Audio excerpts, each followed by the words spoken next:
Pada bulan Juli ini, kita akan membicarakan satu tema yang baru, yaitu berkaitan dengan ajaran sesat. Nah, ajaran sesat ini sangat istimewa, yaitu yang berasal dari negara Cina, Tiongkok, dan satu lagi dari Korea Selatan ya. Eastern Lightning, ya, Tongfang Santien, kilat dari timur. Ini akan kita bahas dalam 2 minggu. Hari ini kita akan lihat seputar asal usul ya dari ajaran sesat ini dan apa yang dia ajarkan tentang kedatangan Tuhan Yesus kembali. Minggu depan secara lebih spesifik kita akan bicarakan tentang ajarannya mengenai akhir zaman. Dan 2 minggu terakhir di bulan ini kita akan bahas satu ajaran sesat dari Korea, ya, Sing Jinjung, artinya langit dan bumi yang baru. Dan apa juga ajaran dia tentang Kristus dan tentang akhir zaman. Jadi saya berharap, ya kita berharap pengajaran ini bisa membuat kita yang mendengar bisa lebih waspada dan tidak terpengaruh ya oleh ajaran sesat dari negara-negara luar ini. Nah, tentang yang kita mau bahas hari ini, ya dalam bahasa Inggrisnya dia punya istilah yang keren ya, Eastern Lightning. Kita lihat ya gambarnya.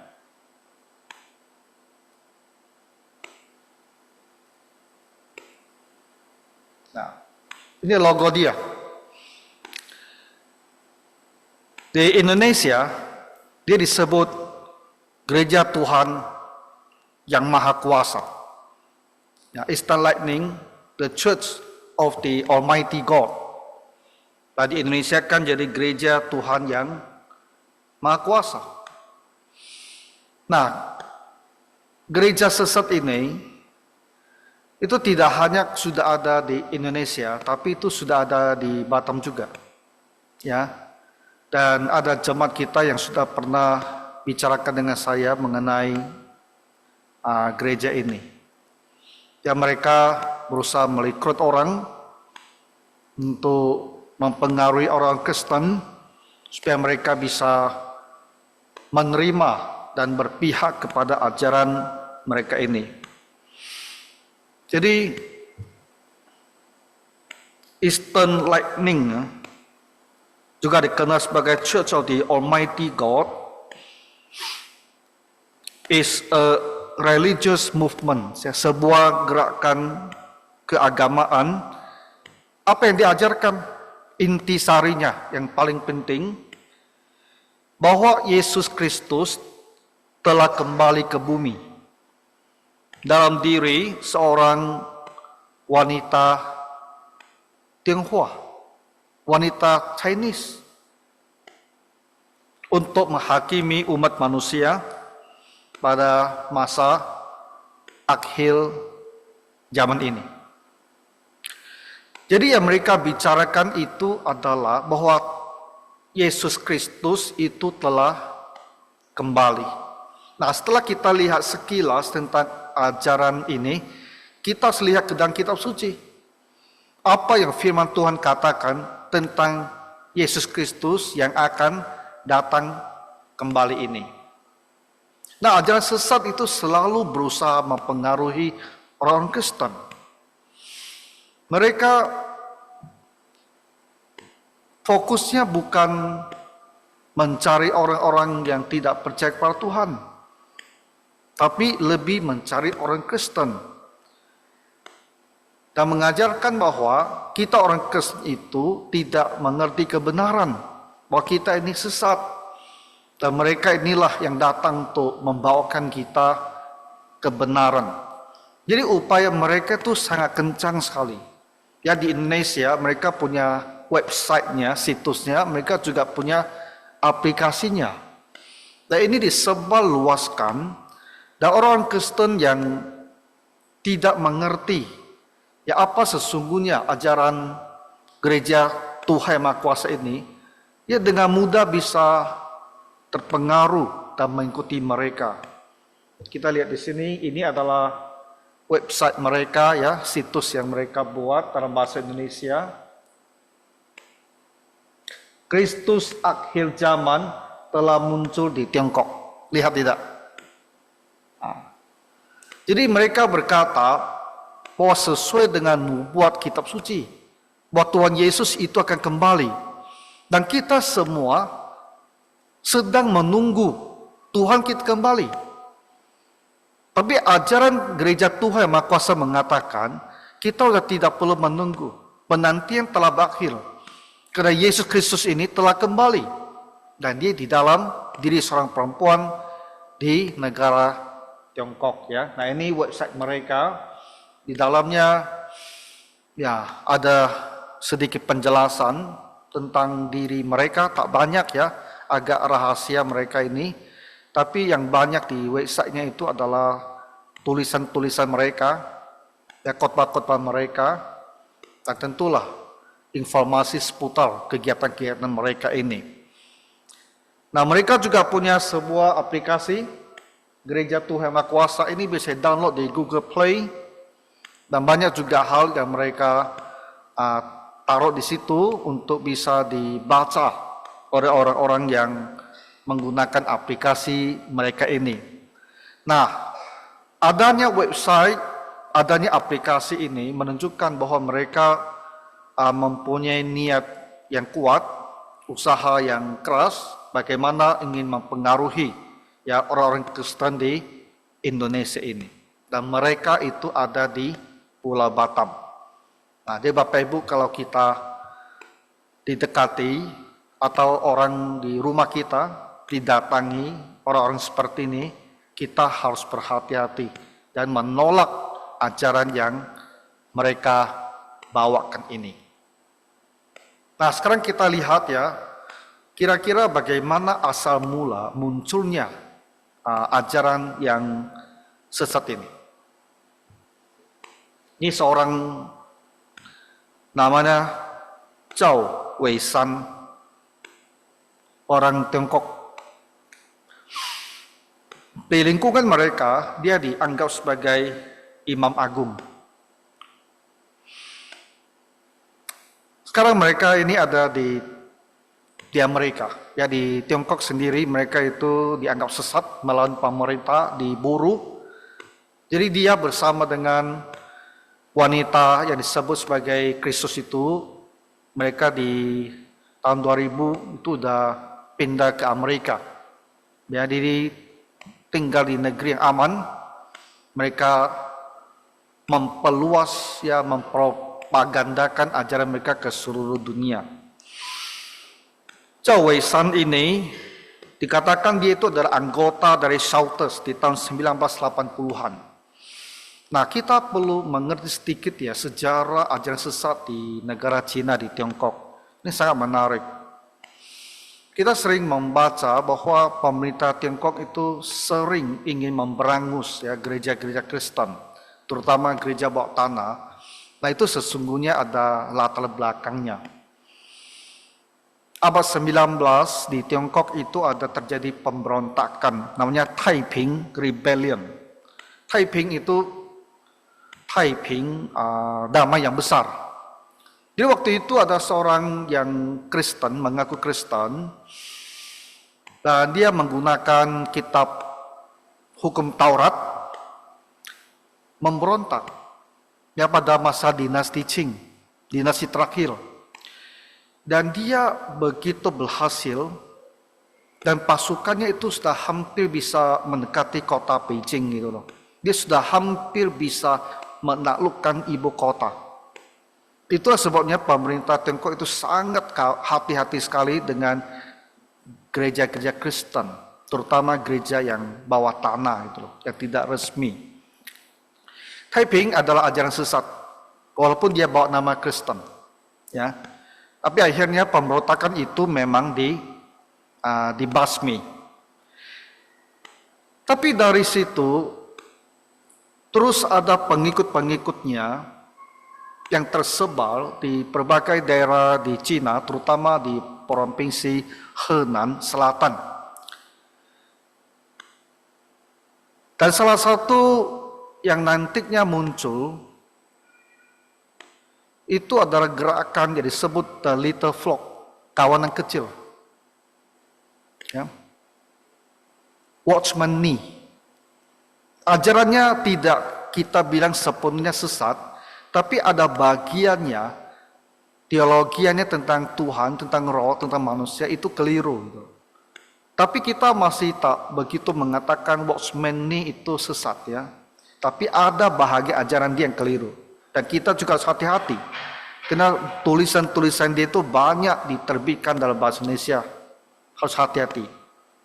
Tetapi penerus ini ya, seorang bernama Witness Lee. Witness ya, saksi ya. Orang saksi, Witness Lee. Witness Lee itu benar-benar disesat. Dan dia disebut kelompok The Shouters. Yang berteriak. Nah, Witness Lee ini, ajarannya itu sepenuhnya sesat. Zhao Weishan ini adalah pengikut daripada Witness Lee. Di tahun 80-an, kelompok ini, Shouters itu diburu oleh pemerintah. Ya karena mereka ada lakukan hal-hal yang menimbulkan masalah sosial.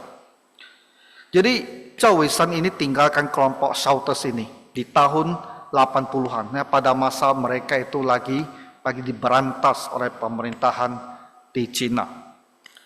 Nah, karena dia ini latar belakangnya adalah sesat. Setelah dia tinggalkan kelompok Shouters ini, dia itu bukan bertobat jadi seorang Kristen yang sejati, tapi dia mengembangkan kelompok dia sendiri, ya, yang nantinya dikenal sebagai Eastern Lightning ini. Di gereja Tuhan yang Maha Kuasa ini didirikan oleh Zhao Weishan di tahun 1991. Ya, setelah dia meninggalkan ajaran sesat sebelumnya ini disebut The Shouters ini.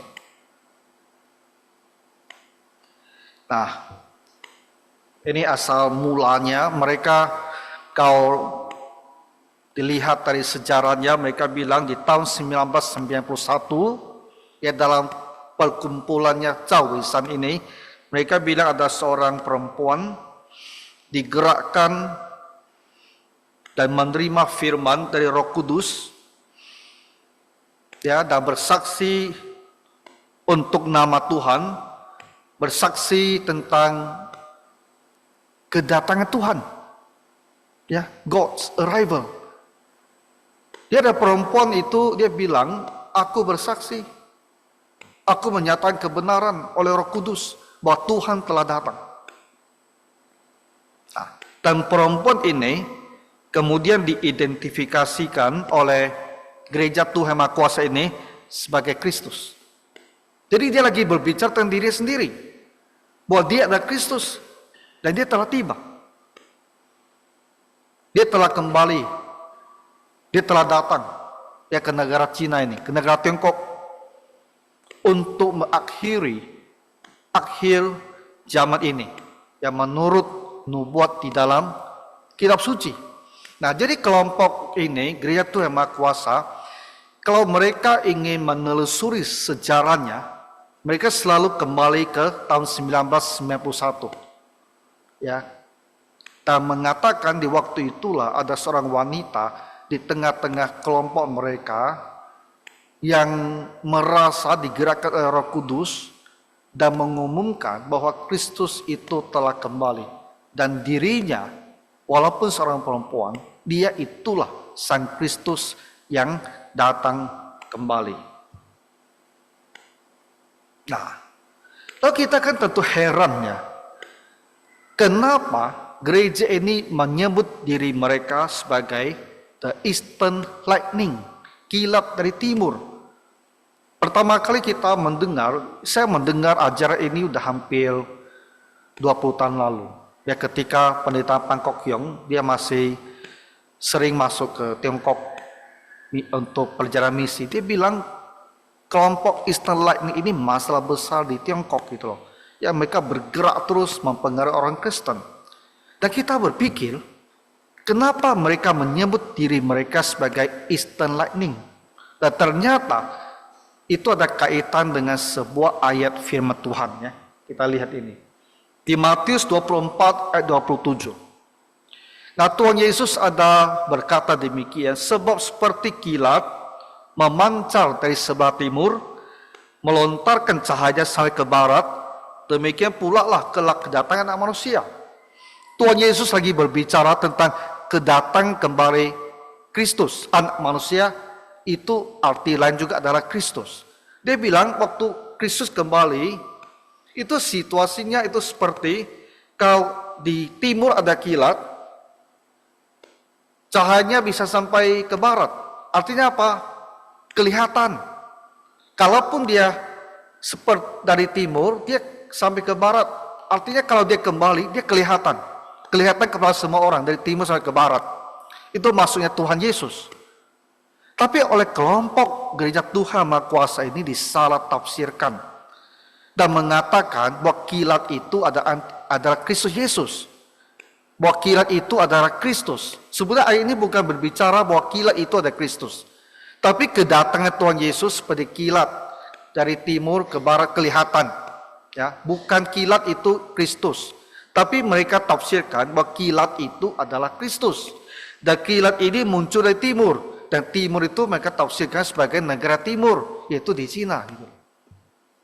Makanya mereka gunakan ayat ini dan mengatakan bahwa di Cina, di timur telah muncul Kristus itu. Dia itulah sang kilat. Jadi organisasi mereka sebab apa? Eastern Lightning.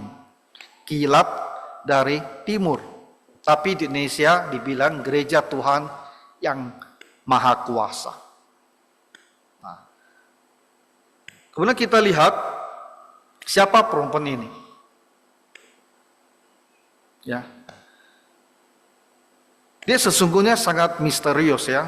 Kita hampir tak mendapatkan gambar lain dari perempuan ini. Ini satu-satunya gambar yang muncul.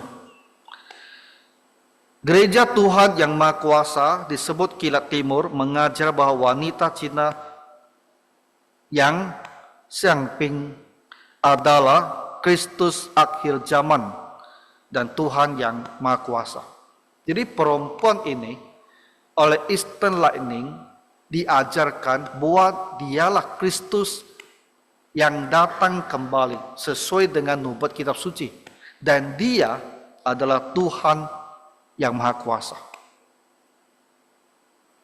Dan kita mungkin berpikir, kenapa kelompok ini bisa sampai pada pemikiran bahwa Kristus itu adalah seorang perempuan.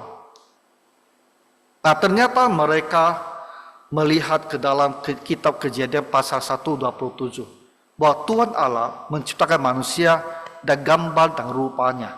Wanita, laki-laki, dan wanita kan? Itu firman Tuhan. Jadi mereka punya pemahaman bahwa Kristus dulu telah muncul sebagai laki-laki. Maka yang sekarang akhir zaman harusnya dia muncul sebagai perempuan. Supaya umat manusia yang merupakan laki-laki dan perempuan semua diyakini bahwa juru selamat mereka itu benar-benar umat yang diselamatkan. Jadi bukan hanya laki-laki diselamatkan oleh Kristus laki-laki, tapi perempuan juga diselamatkan. Karena Kristus yang akhir ini adalah perempuan. Tapi ini adalah cara berpikir yang keliru sama sekali. Tapi mereka menggunakan ide demikian untuk membenarkan bahwa Kristus yang mereka ini ada Kristus yang seorang wanita atau perempuan. Nah, sekarang saya mau jelaskan sedikit tentang apa mereka katakan tentang Kristus perempuan. Tidak banyak yang mereka bicarakannya. About the female Christ. Tentang Kristus yang perempuan ini. Dia bilang, Kristus ini lahir di dalam satu keluarga rakyat biasa. ya, di negara bagian utara di Cina. Dan dia adalah seorang perawan. Kelihatannya persis sama seperti manusia yang normal. Dari kecil, dia sudah tahu dalam hatinya bahwa Tuhan itu ada. Dan pelan-pelan, sambil dia bertumbuh dewasa, dia bertumbuh seperti seorang biasa saja. Ini kenapa? Karena pada awalnya dia itu bukan seorang Kristen.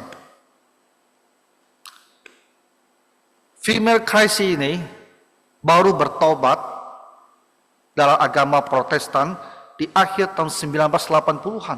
Jadi sebelumnya dia itu bukan orang Kristen. Tapi di hatinya dia tahu Tuhan itu pasti ada. Di 1980-an itulah dia bertobat menurut versi mereka menjadi seorang Kristen. Kemudian Zhao Weisan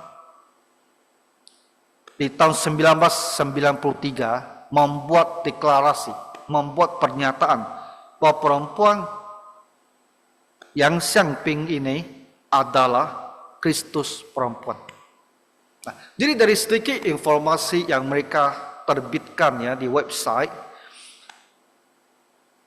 ya bagi kita ini sangat mengherankan bagaimana Kristus itu sesungguhnya adalah seorang yang bukan Kristen pada awalnya, hanya dalam hatinya tahu Tuhan itu ada. Tapi pelan-pelan dia jadi Kristen. Kemudian oleh laki-laki Zhao Weisan ini, dia dinyatakan sebagai Kristus perempuan. Dan kelompok ini, gereja Tuhan Maha Kuasa ini, lalu menyambut perempuan ini sebagai Kristus yang datang kembali. Sebagai Kristus perempuan yang datang kembali.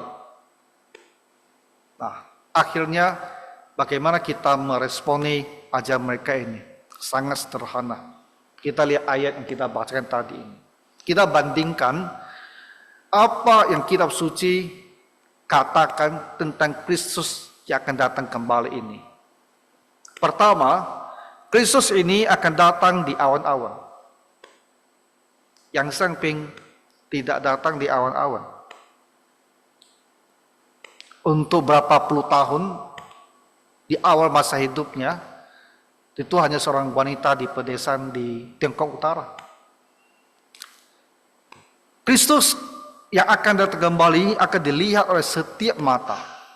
Semua manusia di bumi akan melihat Kristus kembali. Tapi wanita ini misterius.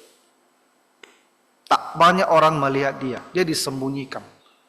Ya, tapi ada satu gambar ini yang sempat muncul. Orang bisa punya satu bayangan, kira-kira wanita ini seperti apa.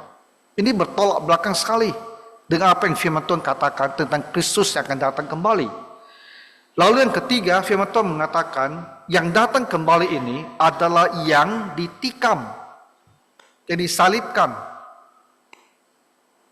Jadi orang yang dulu disalibkan itu, itulah yang akan datang. Kristus itu, yang dulu itu, yang disalib itu, yang akan datang kembali. Dan itu laki-laki.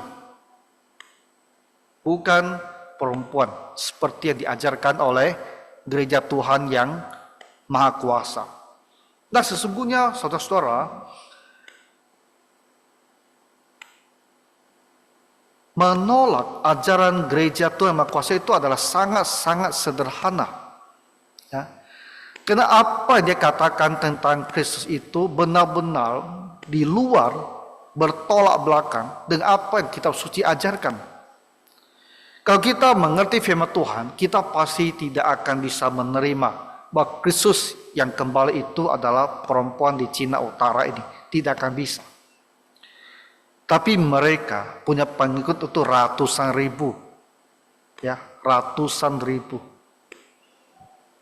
Di Indonesia, berita mereka itu sudah masuk kabar, surat kabar. Kamu cek ke Google, itu sudah ada. Artinya apa? Artinya di kalangan kekristenan, itu ada juga yang dengan mudah sekali dipengaruhi. Ratusan ribu di Tiongkok itu orang apa? Itu bukan orang Hindu Buddha itu orang Kristen.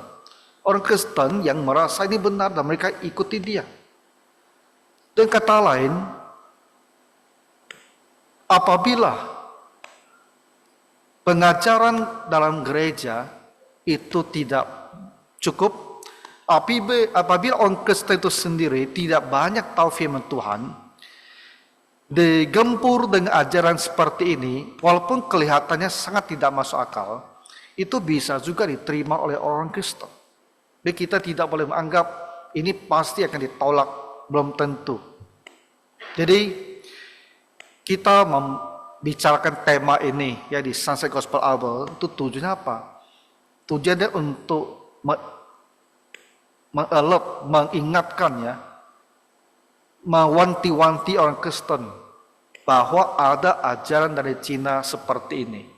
Nah, ini adalah ajaran yang sesat yang harus kita tolak dan kita hindari.